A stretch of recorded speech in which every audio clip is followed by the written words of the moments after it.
Aspiring aimers welcome to major chemistry. આજે આપણે proteins and peptides યુનિટનો question number 6 write a short note on disulphide linkages in peptides જોઈશું.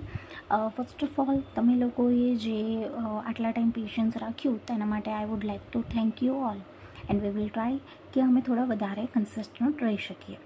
Okay, તો જ્યારે પણ ડાયસલ્ફાઇડ લિંકેજ એ word તમને જોવા મળે તો એનો મિનિંગ શું છે કે બે સલ્ફાઇડ મિક્સ થઈને એક લોંગ પોલિમર બનાવી રહ્યા છે અથવા એક ચેઇન બનાવી રહ્યા છે. A combination of two sulphur is considered as disulphide linkage. અહીંયા આપણે પેપ્ટાઇડમાં જે ડાયસલ્ફાઇડ લિંકેજ બને છે એને જોવાનું છે. હું જ દર વખતે કહું છું એવી જ રીતે તમારે સૌ પહેલાં એક સ્ટેટમેન્ટ આપવાની રહેશે, વ્યાખ્યા આપવાની રહેશે.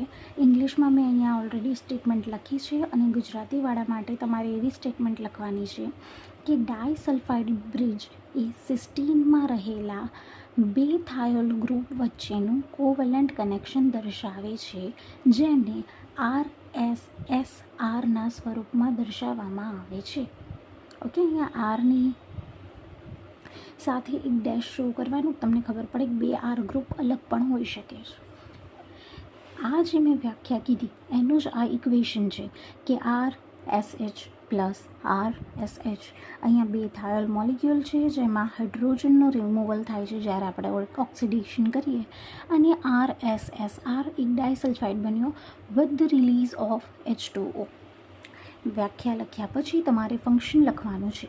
ફંક્શનની અંદર શું કહેવા માંગે છે કે ડાયસલ્ફાઇડ બોન્ડ્સ છે એ બહુ મુખ્ય રોલ કરે છે, મતલબ મુખ્ય પાત્ર ભજવે છે પ્રોટીન્સની સ્ટેબિલિટી જે મોડ્યુલેટ કરવાની હોય છે તેમાં, અને જે એના બાયોલોજિકલ ફંક્શન છે એને મેન્ટેન કરવા માટે.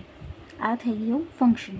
તમે આવી રીતે ગુજરાતીમાં લખી શકો છો. અહીંયા મેઇન શું છે, આપણે પેપ્ટાઇડ્સની અંદર જે ડાયસલ્ફાઇડ લિંકેજનું જોઈએ છે, એન્ડ તો આપણે વેન કન્સિડરિંગ પેપ્ટાઇડ્સ આપણે પ્રોટીનને એક્ઝામ્પલ લઈશું, તો તેવી રીતે એનું ફંક્શન આપણે અહીંયા એઝ મેન્શન લખી શકીએ છીએ. Okay, let's move to formation. તો કે એનું બનાવટ શું છે, બને છે કઈ રીતે? તો ડાયસલ્ફાઇડ બોન્ડ્સ છે એ મોટાભાગે સિસ્ટીન રેસિડ્યુઝની અંદર બને છે. જ્યારે બહુ બધા પ્રોટીન્સ જે સેક્રેટરી પાથવેની અંદર આવી રહ્યા છે તેમનું ફોલ્ડિંગ થાય તે સમયે ડાયસલ્ફાઇડ લિંકેજ બને છે. ઓકે, ફોર્મેશન ક્યાં થયું? સિસ્ટીન રેસિડ્યુમાં થયું. જ્યારે સેક્રેટરી પાથવે છે જ્યાંથી બધું સિક્રીટ થઈ રહ્યા છે, આપણા એન્ઝાઇમ્સ હોય છે કે એવી રીતે પ્રોટીન્સ, ત્યારે જ્યારે પ્રોટીન્સનું ફોલ્ડિંગ થાય છે, એઝ વી નો કે પ્રોટીન પ્રાઇમરી, સેકન્ડરી, ક્વોટર્નરી છે એમનું ફોલ્ડિંગ થાય છે, તે સમયે ડાયસલ્ફાઇડ લિંકેજીસ બનતા જોવા મળે છે. હવે અહીંયા આપણે એક્ઝામ્પલ લીધું છે કે બોટ્રોસેટિન આલ્ફા અને બીટા ચેઇન છે એ એક હિટ્રોડાઇમર બનાવે છે જે ડાયસલ્ફાઇડ બોન્ડથી જોડાયેલું હોય છે. આ તમારે એક્ઝામ્પલ લખવાનું છે. આપણે હવે જે ડાયસલ્ફાઇડ લિંકેજ બની ગઈ છે તેની પોઝિશનનું ડિટર્મિનેશન કઈ રીતે આપી શકીએ તેનું અહીંયા લખવાનું છે. અહીંયા શું કીધું છે કે એમિનો એસિડના સિક્વન્સ છે જે પોલીપેપ્ટાઇડ બોન્ડમાં એ બેકબોન હોય છે કોઈ પણ એક કોવેલન્ટ બોન્ડનું, કેમ કે તે એમિનો એસિડના રેસિડ્યુઝ દ્વારા લિંક કરેલા હોય છે. અહીંયા આપણે એવી રીતે ડિટરમાઇન કરવાની વાત કરીએ છીએ. બેઝિકલી આમાં શું કહી શકાય કે આપણે જે એમિનો એસિડના સિક્વન્સ છે જે આપણને ઓલરેડી ખબર છે એની યુઝથી ડિટરમાઇન કરીએ છીએ ડાયસલ્ફાઇડ લિંકેજને. પણ એમાં પ્રોબ્લેમ શું આવે છે તો કે જ્યારે બટ આ રિએક્શનની અંદર જે ડાયસલ્ફાઇડ બ્રિજ છે, જે ઇન્ટર ઇન્ટ્રા ડાયસલ્ફાઇડ બ્રિજ હોય છે અંદર, અને થોડા જે બીજા મોલિક્યુલ સાથે બને એ બધા સ્પ્લિટ થઈ જાય છે. તમે ગુજરાતીમાં લખતા હોય તો પણ ઇન્ટરને ઇન્ટ્રા જ મેન્શન કરજો. ધેરફોર શું થઈ જાય છે, જ્યારે ડાયસલ્ફાઇડ લિંકેજીસ સ્પ્લિટ થવા માંડે તો તેના કારણે એની જે પર્ટિક્યુલર સિસ્ટીન યુનિટ છે એ કયા ડાયસલ્ફાઇડ બ્રિજથી બનેલું છે, શું એની લિંકેજ છે, તે બધા એને જાણવું ડિફિકલ્ટ થઈ જાય છે, અઘરું થઈ જાય છે.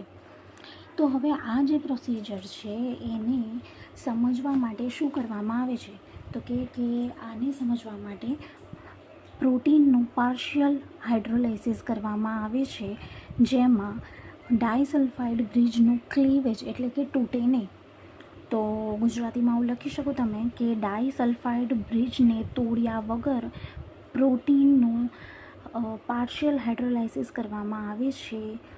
અમુક કન્ડિશનની અંદર જે ડાઈસલ્ફાઇડ બોન્ડ બની છે તે તૂટી પણ શકે છે અને નવી બની શકે છે, પણ જે એની ઓરિજિનલ પેટર્ન હોય તેવી જ બને તેવું જરૂરી નથી.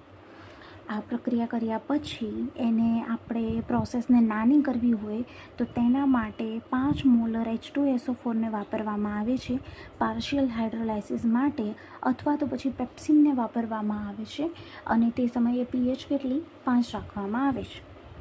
પેપ્ટાઇડ ફ્રેગમેન્ટ્સ જે આપણે બનાવ્યા એને આપણે સેપરેટ કરીએ છીએ પરફોર્મિક એસિડને યુઝ કરીને. અહીંયા આપણે ફ્રેગમેન્ટ્સ કેમ બનાવ્યા? કેમ કે આપણે મેઇન જે છે એ એની ચેઇન જોવાની છે, એનું ડિટર્મિનેશન જોવાનું છે કે જો ધારો કે કોઈ એક લોંગ પોલિમર ચેઇન છે પ્રોટીનની, બરાબર, એની અંદર તમારે એક થાયોલ ગ્રુપ છે એ બધા બોન્ડ બનાવી રહ્યા છે, તો કઈ પોઝિશન પર બનાવ્યું, કયા બંનેના વચ્ચે બનાવ્યું, સિસ્ટીન રેસિડ્યુમાં ક્યાં બનાવ્યું, બધું ચેક કરવા માટે આપણે ફ્રેગમેન્ટ્સને એવું કરવાનું છે અને એને જ આપણે ડિટર્મિનેશન અહીંયા કહીએ છીએ. હવે આપણે પેપ્ટાઇડ ફ્રેગમેન્ટ્સને સેપરેટ કરીએ પરફોર્મિક એસિડ યુઝ કરીને, તો આનાથી શું થશે કે પેપ્ટાઇડ્સ છે જેની અંદર ડાઈસલ્ફાઇડ બોન્ડ્સ બનેલા છે તે સ્મોલર ફ્રેગમેન્ટ્સ એટલે કે નાના ભાગોમાં વિભાજિત થઈ જાય છે, કારણ કે તેનું ઓક્સિડેશન થાય છે. ઓક્સિડેશન થવાથી SS બોન્ડ જે છે તે તૂટી જાય છે. ફ્રેગમેન્ટ્સ જે આપણાને હવે નવા ફ્રેગમેન્ટ મળ્યા એને આપણે સેપરેટ કરી શકીએ છીએ અને તેનું એમિનો એસિડના જે સિક્વન્સ છે તેના હેલ્પથી તેને ડિટરમાઇન કરી શકીએ છીએ. મેઇન શું હતું આપણું ડિટર્મિનેશન. તેથી જે એમિનો એસિડનો સિક્વન્સ છે એ દરેક ભાગે ડાઈસલ્ફાઇડ બ્રિજના દરેક ભાગે ઓળખાઈ જાય છે અને તેના જ બેઝિસ પર આપણે primary structure, position of bridge અને પ્રોટીન શું છે, તેનું ઇન્ટેક્ટ શું છે તેને આપણે ડિટરમાઇન કરી શકીશું. હવે ડાઈસલ્ફાઇડ બોન્ડને આપણે કીધું કે પરફોર્મિક એસિડથી ને એવી રીતે ક્લેવ કરાવીએ છીએ, મતલબ એને વિભાજિત કરીએ છીએ અને તોડીએ છીએ, તો NaBH4 વડે પણ આપણે ડાઈસલ્ફાઇડ બોન્ડને તોડી શકીએ છીએ, તેનું રિડક્શન કરી શકીએ છીએ. એના માટે અહીંયા આપણે એક્ઝામ્પલ જોઈ લઈશું કે જેની અંદર શું છે CH2, SSCH2 અને અહીંયા ચેઇન કન્ટિન્યુ થાય છે અને અહીંયા શું છે CO અને NH એમિનો એસિડ હોય એટલે આટલું હોવું તો જરૂરી જ છે. એનું જ્યારે આપણે પરફોર્મિક એસિડ વડે કરાવીએ, પહેલાં અહીંયા મેન્શન કર્યું હતું ને પરફોર્મિક એસિડ વડે, તો શું બની રહ્યું હતું કે CH2SO3H, અહીંયા આપણાને SO3H જોવા મળતું હતું અને બે મોલિક્યુલ આવી રીતે છૂટા પડીને જોવા મળતા હતા.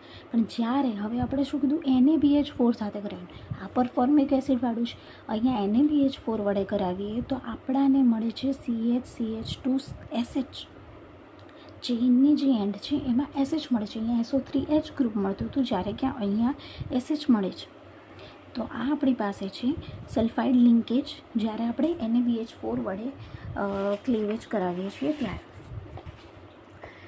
અહીંયા ડિટર્મિનેશનની આપણે વાત કરી તો ઇનડાયરેક્ટ ડિટર્મિનેશન કરવાનું હોય પ્રાઇમરી સ્ટ્રક્ચરનું, તો તેની માટે આપણે એને જેનેટિક મટીરિયલ હોય કે જેની અંદર સિન્થેસિસની ઇન્ફોર્મેશન હોય કે પ્રોટીન સ્ટ્રક્ચરની ઇન્ફોર્મેશન હોય તેવાને યુઝ કરીને આપણે પ્રાઇમરી સ્ટ્રક્ચરનું ઇનડાયરેક્ટ ડિટર્મિનેશન કરી શકીએ છીએ. જ્યારે તમને આ ક્વેશ્ચન પૂછ્યું હોય ડાઈસલ્ફાઇડ લિંકેજીસનો, તો આટલી જે મેં તમને ઇન્ફોર્મેશન આપી આટલું તમે એક્ઝામમાં મેન્શન કરો, this is more than enough.